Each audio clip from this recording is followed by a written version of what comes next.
I was gonna say like there, because like he was like pointing out the faults of the game, but the killing of NPCs parts, like you can do that in other Assassin's Creed games, so it's Mhm. not exclusive to Shadows. I was gonna say that, but I was wondering like why is a Ubisoft representative killing NPCs randomly? That's why I asked you who was playing the game. Was it Ubisoft or was it some random content creator? Okay, it was a random Yeah. content creator. I was like, why would Ubisoft showcase killing the NPCs really hard?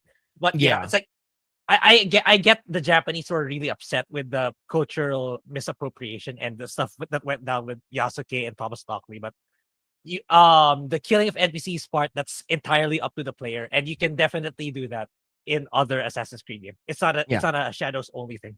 Yeah. Yeah. So right over here, this is one of his posts that sort of went viral. Not sort of, it went viral. See, wake up, Ubisoft Defender, and hear our voice. What kind of Assassin's Creed game destroys an actual religious site? Japanese culture is consumed but receives no respect. Here is a perfect example. So this is an example of the big black man going to Japan and causing shit. Basically San Francisco.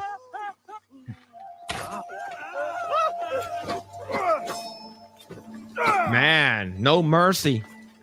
Strike hard, strike fast. Fuck your drum. Yeah. Oh man. Is he gonna hit it? Fuck your oranges. Yeah. Yeah, go ahead. Yeah. Like again, it's like you can do that in any Assassin's Creed game. Yeah. So it's like, uh, well, it's kind of Ubisoft's fault first for causing this kind of discord. Like whoever was playing this, my gut is like he's doing it on purpose to rile up people online. Like Could this be. is not. Yeah, it's like for me, this is not a like. Oh, this is so disrespectful to Japanese. Like he's just doing it on purpose to rile up people online. That's my Yeah. take on this because like And it's not really the fault of the game. yeah. And I saw like a post that responded to this video saying that, like you said, exactly what you said. Previous Assassin's Creed happens too, and there's even burning up, like there's churches that are on fire. Mhm. Right? You're killing like bishops and stuff like that, and like all these other like religious like things, and it's like no one complained about it. Why are the Japanese people complaining about it? Because and there's a person who responded to that video, right, saying this is the last time that Ubisoft should bring Assassin's Creed to Japan because of like all the backlash we're getting. Like you guys don't deserve it. But this is not the only reason why we're talking about Assassin's Creed Shadow. But did you know that they brought in a female sumo wrestler? Right over here. People think, this is from Learning the Law. People think the female sumo in Assassin's Creed Shadow is a joke, but it's real. They added a female sumo who kicks and pulverizes Japanese chuds worse. And in Azuchi Momoyama period, Rikishi meant a man of strength. With such a rich history, they chose to mock Japan. And then it's like, right over here, right? But if you actually go back to this page right over here, this person said, women's sumo has never been taken seriously, and it's controversial for women to even touch the sumo ring, even in current year. So basically, you see these two fat women. This is a painting, right? And right over here, this is from Wikipedia. The first recorded instance of women performing sumo, according to Nihon Shoki, is Emperor Yurikaku. Yuryaku. Summoned two courtesans and ordered them to wear loincloths and sumo wrestle. Women's sumo would not become common until the 18th century in the middle of the Edo, 1603 to 1868, when a form of Onna sumo was performed in some areas of Japan. Various types of women's sumo existed, including touring professionals. These continued to exist over the Meiji Restoration until women's sumo was cracked down upon the Tokugawa shogunate and Meiji government, as they were deemed, the organizers of it, to be corrupting public morals with these spectacles. And according to what I heard, they actually also like purify like the sumo ring, because it's like they're very, very like traditional and they don't want anything changed. So I believe there's these guys after like the female will go down, let's say if they're wrestling, some period blood falls on the floor, they have to clean that shit up. right? And because they consider like women shouldn't even be doing this kind of shit, and they'll like sprinkle some like salt or some shit like that on top of it to sort of clear that shit out. I'm not sure if that's true, but I know that that's what they did back in the day, right? So this is wild, man.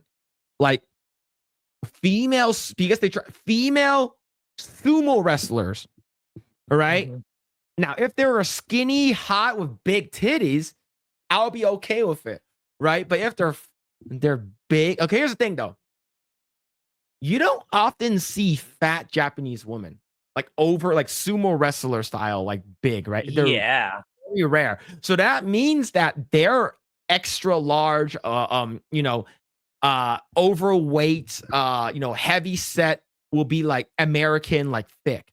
So I might be okay with it if I'm seeing these girls in loincloth with their fat titties hanging out. Like I'll be okay. Oh man, that's crazy. What's this right here? Oh my god, Lord Yasuke. This game looks so good. Nah, leave the fat bitches. I love that. I love fat bitches.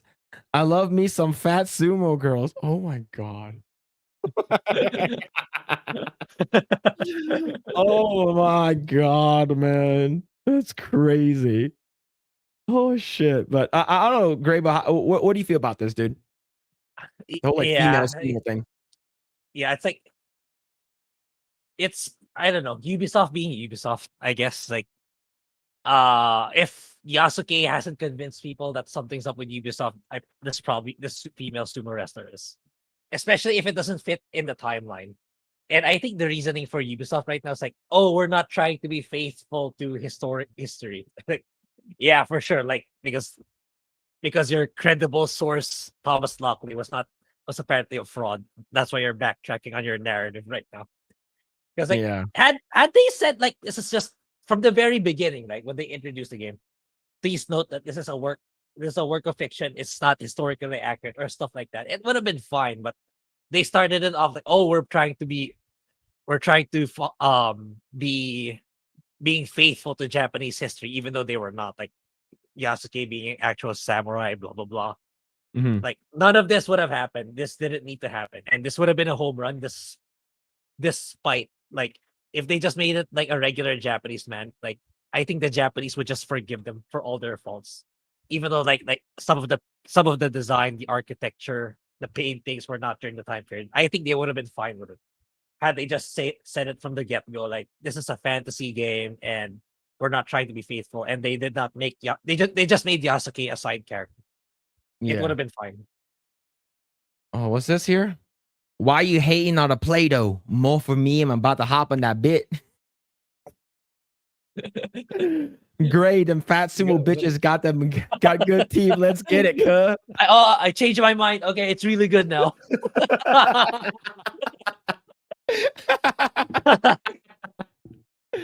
Oh damn. That's wild, man. Oh shit. Yo, Pete with the 5, dude. Thank you, thank you. What if we just rename Assassin's Creed Shadows to Johnny Somali Simulator? Thanks for checking out this segment of the Project Eggroll podcast. If you like what we do here, please like, share, subscribe, hit the notification bell, and you will know next time when we go live. We do go live every Saturday at 8 p.m. Once again, we are just getting started. Tons of more video to come. Thanks, and we'll see you guys next time.